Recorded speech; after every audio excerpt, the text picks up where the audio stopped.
अनि हामीले हेर्न सक्छौँ कि यूहन्नाको 3 अध्यायको 16 मा कि परमेश्वरले तपाईँ र मलाई प्रेम गर्नुभयो अनि उहाँले आफ्नो पुत्रलाई तपाईँ र मेरो निम्ति पठाउनु भयो ताकि पुत्रमाथि विश्वास गर्नेहरू चाहिँ कोही पनि नाश नहोस् भनेर उहाँले त्यो अनुग्रह हामीलाई दिनुभयो। जब येशू ख्रीष्ट संसारमा आउनुभयो अनि उहाँले आफ्नो पितासँग बातचित गर्न थाल्यो। हामी हिब्रूको पुस्तकमा हेर्यो भने येशू ख्रीष्टले आफ्नो पितालाई यसो भन्नुभयो, बलि र भेटीहरू तपाईले चाहनु भएन, तर तपाईले मेरो निम्ति एउटा शरीर तयार पार्नुभयो। होम बलि र पाप बलिहरूमा तपाईँ प्रसन्न हुनुहुन्न। तब मैले भने, हेर्नुहोस् हे मेरो परमेश्वर, पुस्तकको मुठोमा मेरो बारेमा लेखिएको जस्तै तपाईको इच्छा पूरा गर्न म आएको छु। परमेश्वरको इच्छा पूरा गर्न र परमेश्वरले जुन प्रेमले तपाईँ र मेरो उद्धार गर्नुपर्ने जुन योजना चाहिँ येशू ख्रीष्टले पूरा गर्नको निम्ति तपाईँ र मेरो माझमा आउनुभयो। अनि जब उहाँ आउनुभयो अनि उहाँलाई चाहिँ बस्नको लागि, उहाँको शिर राख्नको लागि चाहिँ कतै पनि ठाउँ पाएन। हामी वचनमा यो कुराहरू देख्न सक्दछौँ। आज उहाँकै बलिदान र उहाँको रगतले हामीलाई धोएको छ, हामीलाई बोलाएको छ अनुग्रह प्राप्त गर्नको लागि। यस कारणले गर्दाखेरि आजको दिनमा जसरी प्रभुले आफ्नो शरीरलाई हाम्रो निम्ति मृत्युमा दिनुभयो अनि संसार चाहिँ रमाइरहेको थियो, दुष्ट चाहिँ रमाइरहेको थियो, परमेश्वर येशूको बलिदानमा चाहिँ, मृत्युमा चाहिँ। तर जब परमेश्वर मृत्युबाट चाहिँ पुनरुत्थान हुनुभयो अनि शैतान डराएको छ। हालेलुया। जब पुनरुत्थानले आगमनले छायो तब संसार डराएको छ। त्यस कारणले गर्दाखेरि आज हामी त्यही परमेश्वर जसले आदिमा सबै कुरा बनाउनु भयो त्यो कुरालाई नै हामी, त्यो परमेश्वरलाई हामी आराधना गर्दैछौँ। प्रिय मण्डली, हामी यस समयमा उहाँले गर्नुभएको ती कार्यहरूको निम्ति हामी सम्झना गरौँ। हामी प्रभुलाई धन्यवाद चढाउँ कि उहाँले भोग्नु भएको ती दुःखहरूको निम्ति हामी धन्यवाद चढाउँ उहाँलाई। आउनुहोस् मण्डली, हामी एउटै हृदय, एउटै आवाजमा, एउटै मनमा हामी उहाँलाई स्तुति दिनेछौँ। हे हाम्रो धार्मिकता परमेश्वर, तपाईँको प्रेम महान छन् अनि सृष्टिमा जुन प्रेमले, जुन शक्तिले तपाईँलाई हामीलाई बनाउनु भयो अनि यो प्रेमले तपाईँ परमेश्वरले हामीलाई त्याग्नु भएन। हामीले बारम्बार रूपमा तपाईँको विरुद्धमा हामीले पाप गरे तापनि, तपाईँलाई क्रोधित तुल्याए तापनि तपाईँ परमेश्वरले हामीलाई त्याग्नु भएन। किनभने प्रभु तपाईँले त्यो निष्कपट प्रेम हामीलाई गर्नुभयो अनि त्यो प्रेम आज हाम्रो माझमा तपाईँले प्रकट गराउनु भयो। तपाईँले आफ्नो शक्तिको कामद्वारा, तपाईँले आफ्नो शक्तिको महिमाद्वारा ती कुराहरू तपाईँले प्रकट गर्नुभयो। किनभने परमेश्वर तपाईँ नै प्रभु, तपाईँ नै परमेश्वर हुनुहुन्थ्यो। यसकारण प्रभु तपाईँ उच्चमा विराजमान परमेश्वर, हामी तपाईँलाई सम्झना र अक्सर गर्ने गर्दछौँ प्रभु। अनि यो घडी, यो समय हामी तपाईँलाई उच्च स्थानमा हामी उचाल्दछौँ। किनभने प्रभु तपाईँ पवित्र हुनुहुन्छ, तपाईँ चाहिँ न्यायकर्ता हुनुहुन्छ अनि तपाईँ चाहिँ सबैमाथि अधिकार गर्नुहुने परमेश्वर तपाईँ हुनुहुन्छ। हे प्रभु, हे हाम्रो पराक्रमी परमेश्वर, यो समय, यो घडी तपाईँलाई हामी महिमा दिन्छौँ।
यीशुलाई महिमा होस्।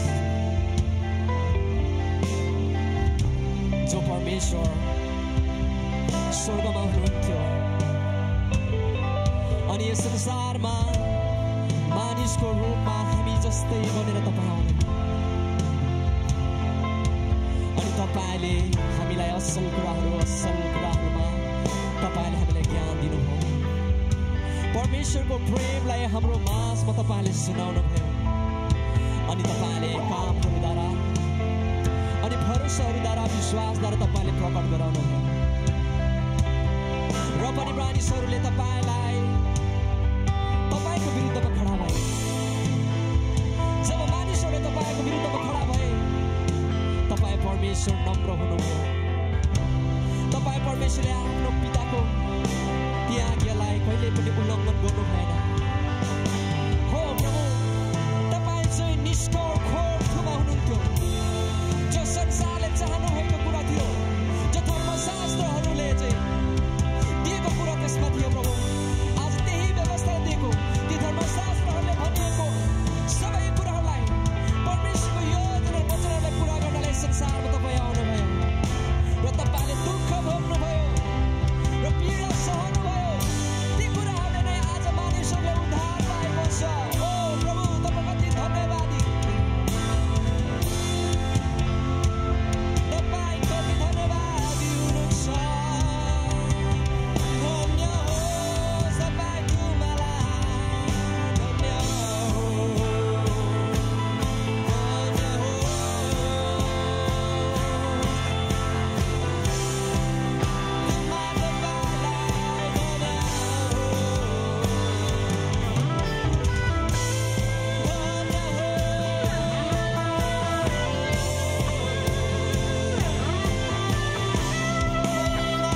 घोषणा गर्दछौँ, हे हाम्रो परमेश्वर, हाम्रो आप्पा, हाम्रो पिता, हामी घोषणा गर्दछौँ तपाईको सामर्थ्य